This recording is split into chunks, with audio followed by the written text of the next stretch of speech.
আসসালামু আলাইকুম। আমার নতুন একটি ব্লগে সবাইকে ওয়েলকাম। আশা করছি সবাই ভালো আছো।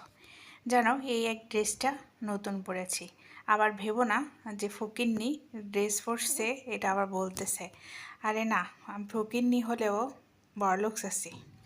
যাই হোক, ড্রেসটা আমার বর অনেক শখ করে আমাকে কিনে দিয়েছে।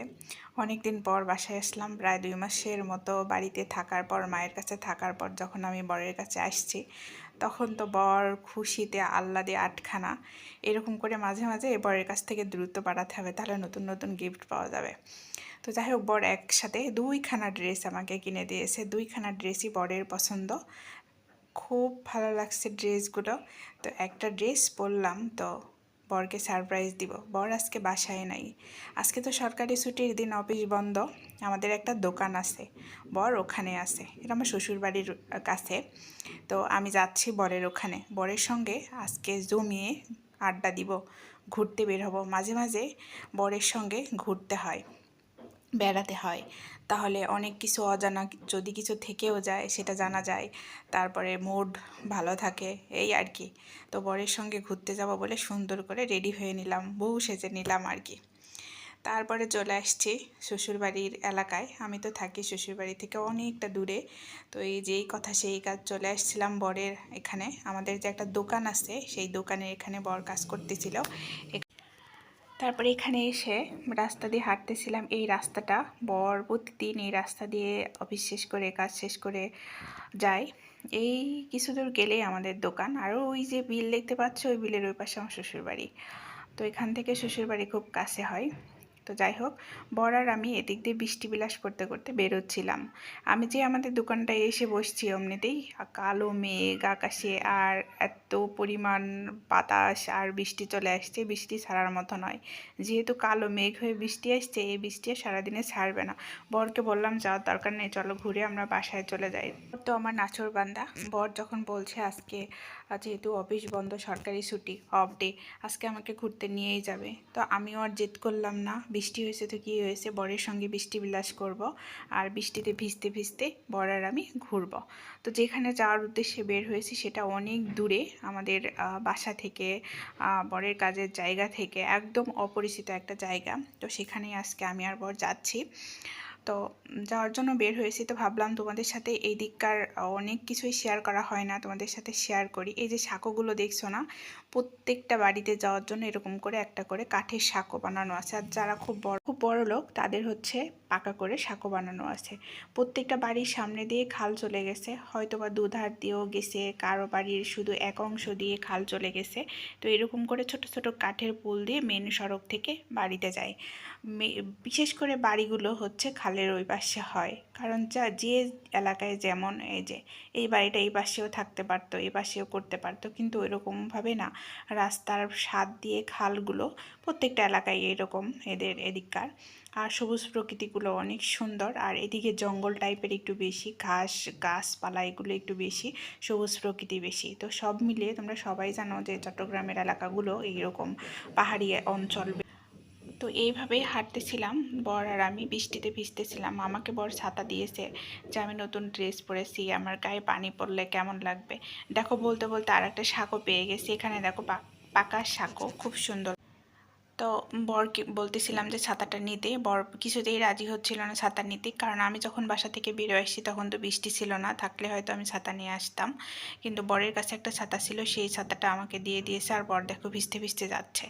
আমিও বৃষ্টিতে ভিজলে আমার জ্বর চলে আসে, বরেরও বৃষ্টিতে ভিজলে জ্বর চলে আসে। দুজনেই এখন এক ছাতা নিয়ে হয়েছে মহাবিপদ। তো এক ছাতাতে কিন্তু দুজন যাওয়াই যায়, স্বামী স্ত্রী। তো যাই হোক, অনেক টুকটাক করতে করতে মুষলধারে বৃষ্টি হচ্ছিল, পুরোটা ভিজে গেছি। তো ভাবলাম যে একটু মোগলাই খেয়ে নিই দুইজন। তো আমরা যেখানে যাব সেখানে চলে আসছে অলরেডি, বৃষ্টিতে ভিজতে ভিজতে। কী পরিমাণ ভিজছি সেটা তোমাদেরকে সাথে শেয়ার করতে পারিনি, কারণ ওই অবস্থাতে আমি কোনো ফুটেজ নিতে পারিনি, তাই তোমাদের সাথে শেয়ারও করতে পারিনি। তারপরে এই দেখো, বৃষ্টির পানি তোমাদেরকে দেখাই কি অবস্থা হয়েছে। এখানে এসে একটা দোকানে আমরা একটু কিছুক্ষণের জন্য দাঁড়িয়েছি, এখান থেকেই আমরা আমাদের গন্তব্যে পৌঁছে যাব।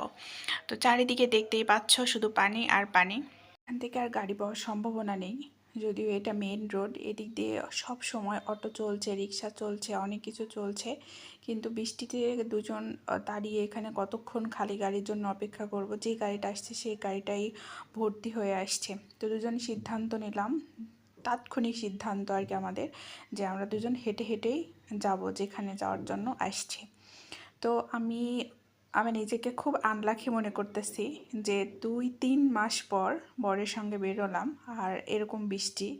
আমি ভালো দেখে বের হয়েছি, যদিও এই দিনে মানে বৃষ্টি হবেই, এটা সকালে না হোক বিকেলে হবেই, আর বিশেষ করে কয়েকদিন ধরে হয় সকালে হয় না হয় বিকেলে হয়।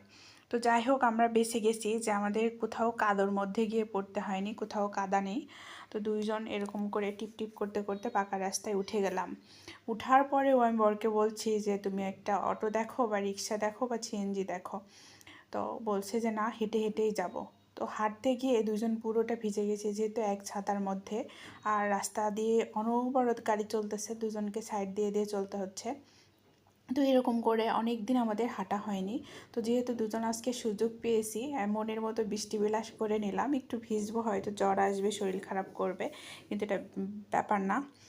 একটু আনন্দ করতে গেলে, একটু নিজেদেরকে সময় দিতে গেলে এরকম একটু আড্ডি সমস্যার মধ্যে পড়তেই হয়।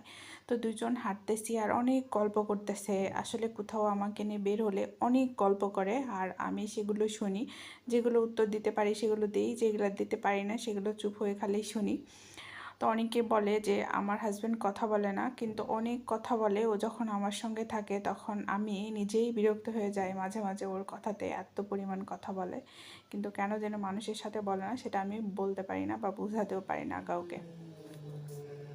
হাঁটতে হাঁটতে মনে হচ্ছে আমরা প্রায় কাছাকাছি চলে এসেছি। বর আমাকে শুধু বলতেছিল আর একটু আর একটু আর একটু। তবে এই রাস্তাগুলো দিয়ে হাঁটতে আমার খুব বেশি ভালো লাগে, কারণ দুই সাইডে সবুজ প্রকৃতি, আর তোমরা সবাই জানো যে আমার সবুজ প্রকৃতি খুব বেশি ভালো লাগে। তো এই আটটু উট্টু করতে করতে চলে আসলাম। আর তাদের উদ্দেশ্যে বলছি, যাদের স্বামীরা 17-18 বছর ধরে তাদেরকে ছেড়ে চলে গেছে বিদেশে, তাদেরকে সময় দেয় না, তারা বড় মুখ করে লজ্জায় অনেক কথা বলে। তো তাদের উদ্দেশ্যে আজকে আমি কতটা সৌভাগ্যবতী দেখেছ। আমার বর বিদেশে করেছে, আমাকে সাথেও রেখেছে। বিদেশ যখন ছিল তখন 1 বছর পর পর দেশে এসছে, আর আমাকে সময়ও দিয়েছে। আর এখন আমরা আরও বেশি ভালো আছি যে দুজন দুজনকে সব সময় কাছে পাই, সময় দিতে পারি। কথা বলতে বলতে চলে আসছি দেখো আমাদের গন্তব্যে। আর এটা কোথায়, এখানে কেন এসছি তোমাদের সাথে শেয়ার করব আরেকটা ভিডিওতে। আর একটা ব্লগ ভিডিও আসতেছে, তোমরা কিন্তু অবশ্যই দেখবে। আর এখানে দেখো লাস্টে লেখা আছে ধন্যবাদ।